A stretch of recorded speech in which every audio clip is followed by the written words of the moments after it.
और मुझे किसी ने पूछा था, मोदी जी आपके स्वास्थ्य का क्या राज है? मैंने कहा मैं डेली 2 किलो गाली खाता हूं।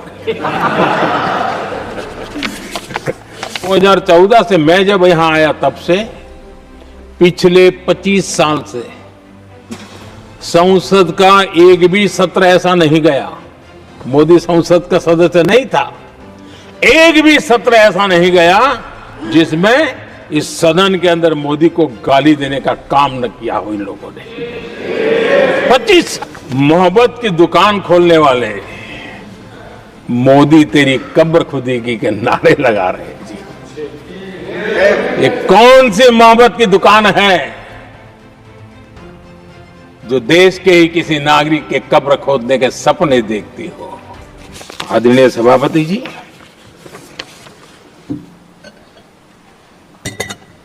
इन दिनों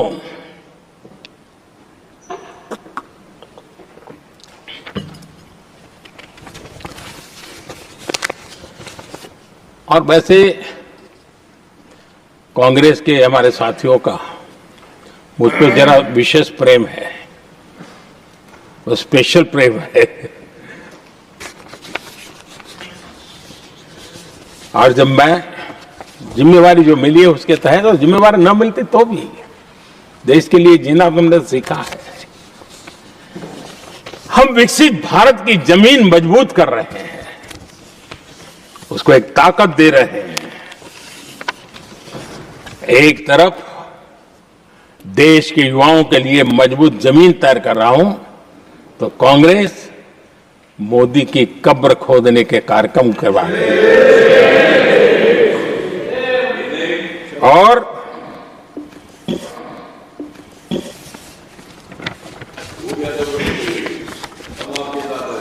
मोहब्बत की दुकान खोलने वाले मोदी तेरी कब्र खुदेगी के नारे लगा रहे हैं जी। ये कौन सी मोहब्बत की दुकान है जो देश के ही किसी नागरिक के कब्र खोदने के सपने देखती हो? ये कौन सा संविधान से उन्होंने सीखा है जो देश के ही किसी नागरिक के कब्र खोदने की बात करते हो? क्या ये संविधान का अपमान नहीं है? क्या ये मानवता का अपमान नहीं है? क्या ये सार्वजनिक जीवन की मर्यादाओं का अपमान नहीं है? और उनको इसका कोई खेद नहीं है। अगर इसके बाद क्या बयान देंगे? बयान देखो, प्रधानमंत्री राज्यसभा में भी रो रहा था।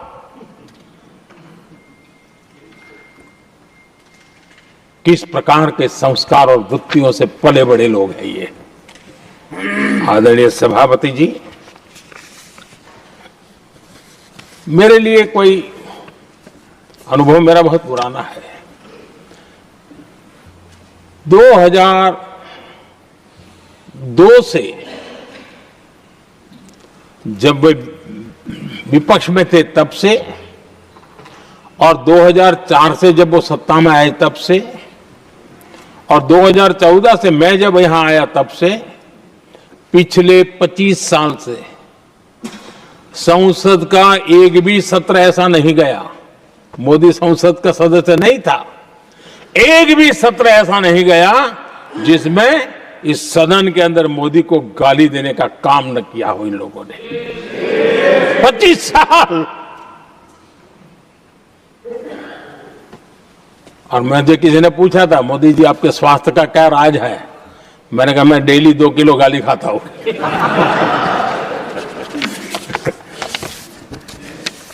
आदरणीय सभापति जी, ये मोदी की कब्र क्यों खोदना चाहते हैं? ये सिर्फ नारा नहीं है, ये इनके भीतर पड़ी हुई नफरत का प्रतिबिंब है, इसकी अभिव्यक्ति है। और वे इसलिए हैं, हमने 370 की दीवार गिरा दी, इसलिए वो मोदी की कब्र खोदना चाहते हैं। हमने नॉर्थ ईस्ट में बम, बंदूक और आतंक का जो छाया बना रहता था, नॉर्थ ईस्ट में शांति और विकास का राह अपनाई, इसलिए वो मोदी की कब्र खोदने पर सोच रहे हैं। पाकिस्तानी आतंकियों को घर में घुस करके जवाब देते हैं, इसलिए मोदी की कब्र खोदने की बात कर रहे हैं। ऑपरेशन सिंदूर करते हैं, इसकी उनको परेशानी होती है और इसलिए वो मोदी की कब्र खोदते हैं। माओवादी आतंक से देश को मुक्ति दिलाने के लिए साहसपूर्ण कदम उठा रहे हैं, इसलिए मोदी की कब्र खोद दी है आपको। हमने नेहरू जी ने देश के साथ बहुत बड़ा अन्याय किया था, सिंधु जल समझौता करके।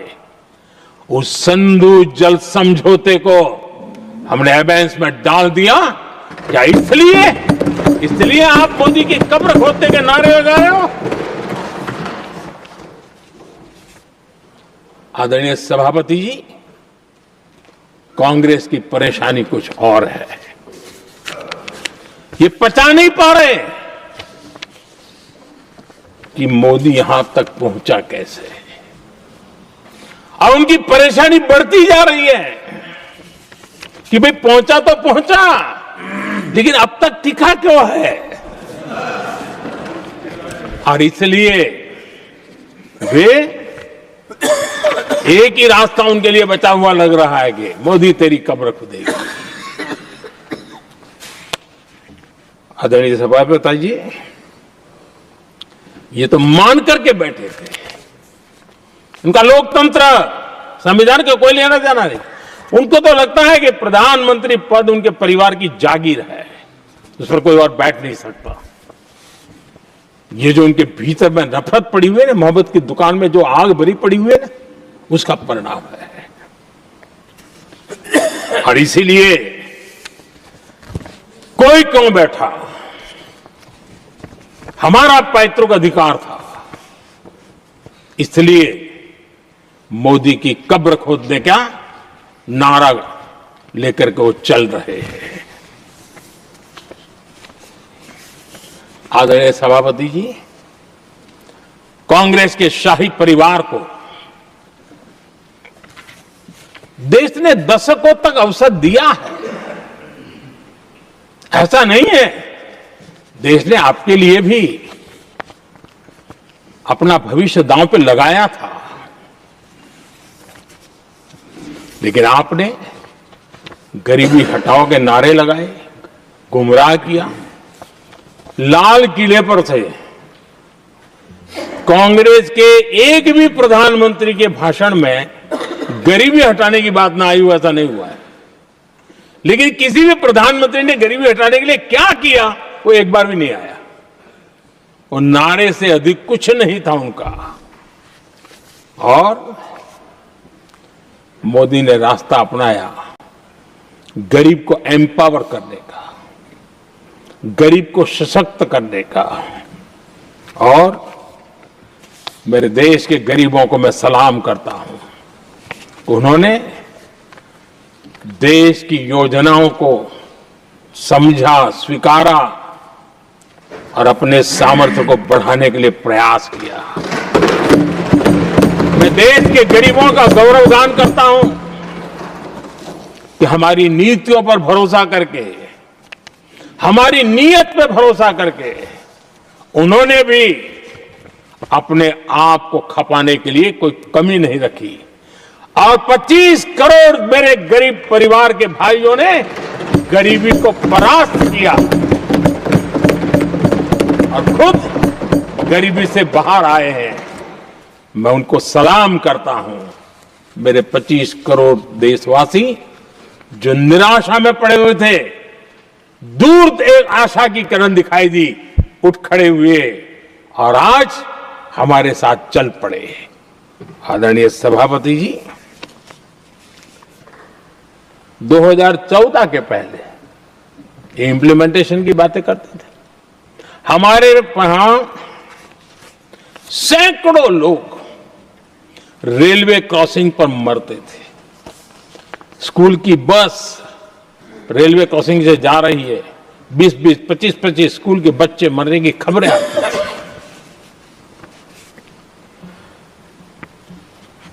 अनमैन्ड रेलवे क्रॉसिंग, वो इतना बड़ा काम नहीं था कि नहीं कर सकते थे। ये काम भी मुझे करना हुआ और हमने सारे अनमैन्ड क्रॉसिंग बंद कर दिए, लाखों लोगों की जिंदगी बचा ली। इसलिए ये मोदी की कब्र खोदना चाहते हैं। आदरणीय सभापति जी, 2014 से पहले इस देश में 18,000 गांव ऐसे थे जिनको बिजली का मतलब पता नहीं था। बिजली का कोई तार होता है, कोई बल्ब होता है, कोई लट्टू जलता हुआ उसमें उजाला निकलता, पता नहीं था उनको। 18,000 गांव 2014 के बाद जब आपने हमें दायित्व देशवासियों ने दिया, उन 18,000 गांव जिन्होंने कभी बिजली का मुंह तक नहीं देखा था, बिजली का शब्द भी कान पे नहीं सुना था, उन गांवों में उजाला पहुंचाया। इसलिए इनको मोदी की कब्र खोदने के सिवाय अब कोई रास्ता नहीं दिख रहा है। आदरणीय सभापति जी, वो भी एक वक्त था जब देश में बार बार खबरें आती थी, मीडिया में हेडलाइन हुआ करती थी, सरहद की स्थिति के संबंध में बयान आते थे। गोला बारूद नहीं है, बुलेट प्रूफ जैकेट नहीं है, बर्फ के बीच खड़ा है, बर्फ में खड़े रहने के लिए जो जूते चाहिए वो जूते तक नहीं उसके पास, ये खबरें आती थी। हमने देश के जवानों के लिए खजाने खोल दिए, देश के जवानों को जो चाहिए वो देने की निकाल पड़े। और इसलिए वो चाहते कि अब तो कोई रास्ता बचा नहीं है, बस कब्र खुदेगी मोदी की, यही एक रास्ता उनके लिए बचा है। आदरणीय सभापति जी, एक बार उत्तर प्रदेश के वर्तमान मुख्यमंत्री जी ने सदन में भाषण करते करते वो रो पड़े थे। दिमागी बुखार के कारण बच्चे, अनगिनत बच्चे मर रहे थे। इनको कभी सूझा नहीं कि इस दिमागी बुखार से मुक्ति दिलाई जा सकती है। आदरणीय सभापति जी, आंख की बीमारी ट्रकोमा, लोग परेशान होते थे, आंखें चली जाती थी और विज्ञान प्रगति कर चुका था, हो सकता था, वो नहीं कर सकते थे। हमने दिमागी बुखार से भी मुक्ति दिलाई और हमने ट्रकोमा से भी देश के लोगों की आंखें बचाई। यही सफलताएं हैं, यही संवेदनशीलता है, समाज के लिए जीने मरने का यही संकल्प है। पल पल, तिल तिल समाज के लिए बिताना, घिसना, झलना, वो उनको परेशान कर रहा है। तब जाकर के मोदी तेरी कब्र खुदेगी, ये मंत्र लेकर के चल रहे हैं, ये सपने देख करके चल रहे हैं और बातें लोकतंत्र की करते हैं। मोहब्बत की दुकान के साइन बोर्ड लगाते हैं। क्या सार्वजनिक जीवन में ऐसी नफरत होती है? आदरणीय सभापति जी, इनकी सरकार रिमोट से चलती थी, मेरी सरकार भी रिमोट से चलती है। 140 करोड़ देशवासी मेरा रिमोट है।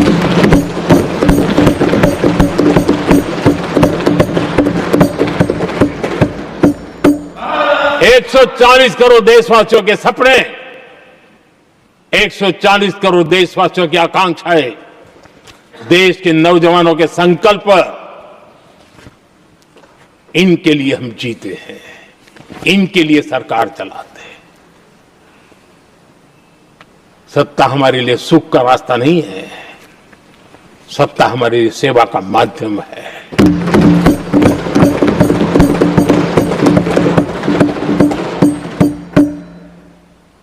मुद्रा योजना, लाखों करोड़ों की मदद मिली, स्वरोजगार को बल दिया। कांग्रेस ने कभी स्टार्टअप कल्चर को प्रमोट ही नहीं किया। कुछ सैकड़ों में स्टार्टअप बेचारे अपने उनको पता भी नहीं था। और इनका तो हाल ये है आदरणीय सभापति जी, अपने घर के स्टार्टअप को भी वो लिफ्ट नहीं कर पा रहे।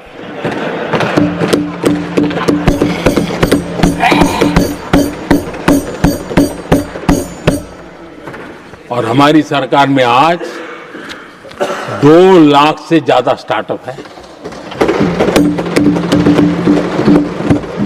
और जब सफलता एक के बाद एक जन सामान्य के दिलों को जीतती है ना, तब जाकर के उनके पास एक ही रास्ता बचा है, मोदी तेरी कब्र खुदेगी।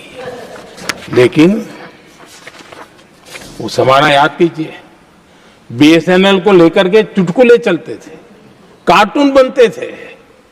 आज स्वदेशी 4G स्टैक हमने खड़ा कर दिया। 5G दुनिया में सबसे तेज गति से रोल आउट करने का काम हमने कर दिया। कम्युनिकेशन की नई जनरेशन, नई टेक्नोलॉजी, नई सोच, इसको हमने आगे बढ़ाया। और इसलिए दर्द जुबान पे आ रहा है, मोदी तेरी कब्र खुदेगी। आदरणीय सभापति जी, गरीब की सेवा ये मेरा सौभाग्य है। 4 करोड़ गरीबों को पक्के घर देना मैं जीवन में सुकून मानता हूं। बिजली, पानी, गैस का सिलेंडर, टॉयलेट की सुविधा, मुझे लगता है कि हाँ, परमात्मा ने मुझे सही दिशा में काम करने की प्रेरणा दी है।